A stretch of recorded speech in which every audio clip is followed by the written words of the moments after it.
Hello class, welcome back to our channel.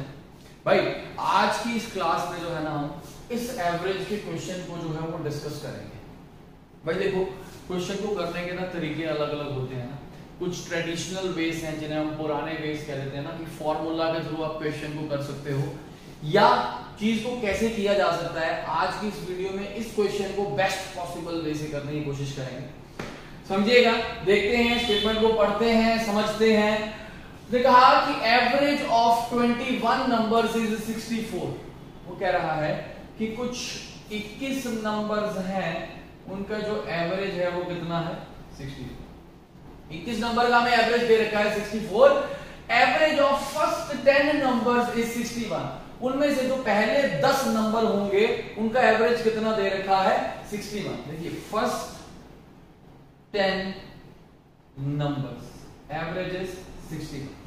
Average क्या दे रखा है, 61।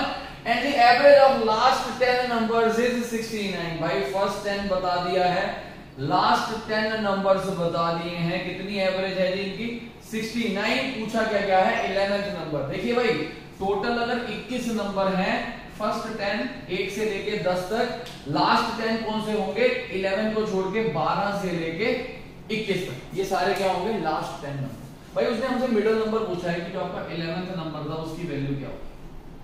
अब इसको ट्रेडिशनल वे में जो है वो कैसे करेंगे, देखिए 21 अगर नंबर्स की एवरेज 64 है तो 21 नंबर का टोटल हमारे पास कितना आ जाएगा, 21 इंटू 64। कितना आ जाएगा, 21 इंटू 64। अब हमसे टोटल 21 नंबर का हमारे पास सम है, हमसे पूछा गया है 11th नंबर, और हमें दे रखा है पहले 10 और लास्ट 10। पहले 10 और लास्ट 10। देखिए, अगर टोटल 21 में से पहले 10 और लास्ट 10 माइनस कर दें तो बचेगा कौन, 11th नंबर। तो उसके लिए हमें पहले 10 का सम निकालना पड़ेगा और लास्ट 10 का सम निकालना पड़ेगा। देखिए, पहले 10 की एवरेज 61 है तो टोटल कितना आएगा, 61 इंटू 10। लास्ट 10 की एवरेज कितनी है, 69, तो टोटल कितना आएगा, 69 इंटू 10। टोटल में से पहले 10 और लास्ट 10 माइनस कर देंगे तो जो आंसर आएगा या जो बचेगा वो किसे रिप्रेजेंट करेगा, 11th टर्म को।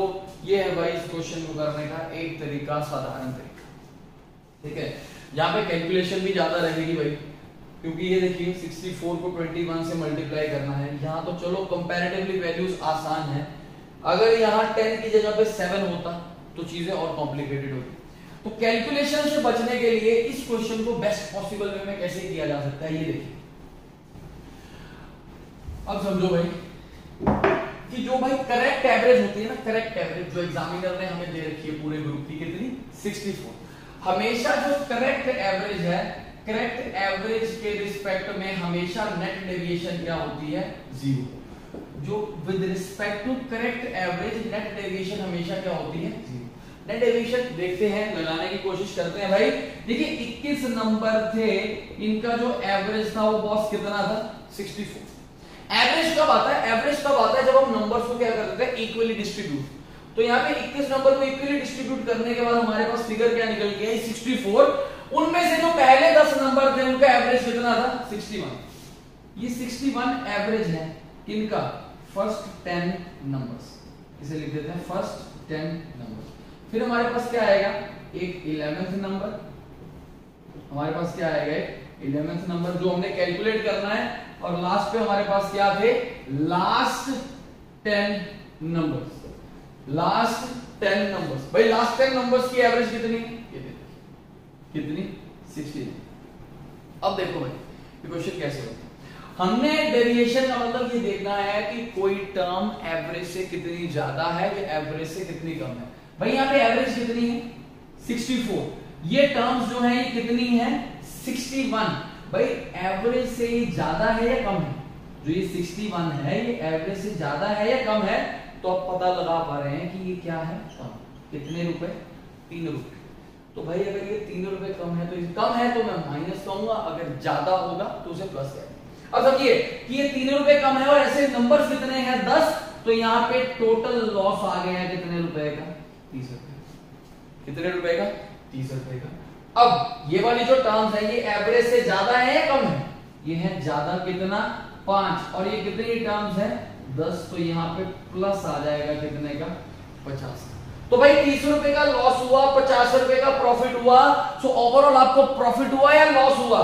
भाई 50 रुपए आए, 30 रुपए गए, तो ओवरऑल आपको क्या हुआ, 20 रुपए का प्रॉफिट। बट करेक्ट एवरेज जो 64 है, 64 के रिस्पेक्ट में इन तीनों की जो नेट डेविएशन है वो क्या होनी चाहिए, 0। 0 का मतलब कि जो 20 रुपए प्लस में है, तो जो 11th टर्म है उसको क्या करना पड़ेगा, उसको -20 देना पड़ेगा, तो ही नेट डेविएशन क्या होगी, 0।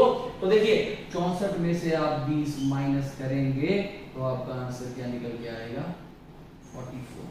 तो भाई जो 11th नंबर था वो हमारा क्या था, 44। ये भाई इस क्वेश्चन को करने का इजी वे, जिसमें हमारा कैलकुलेशन भी ज्यादा नहीं है और हमारा टाइम भी ज्यादा नहीं लगा। डेविएशन लगाएंगे तो इजीली हो जाएगा।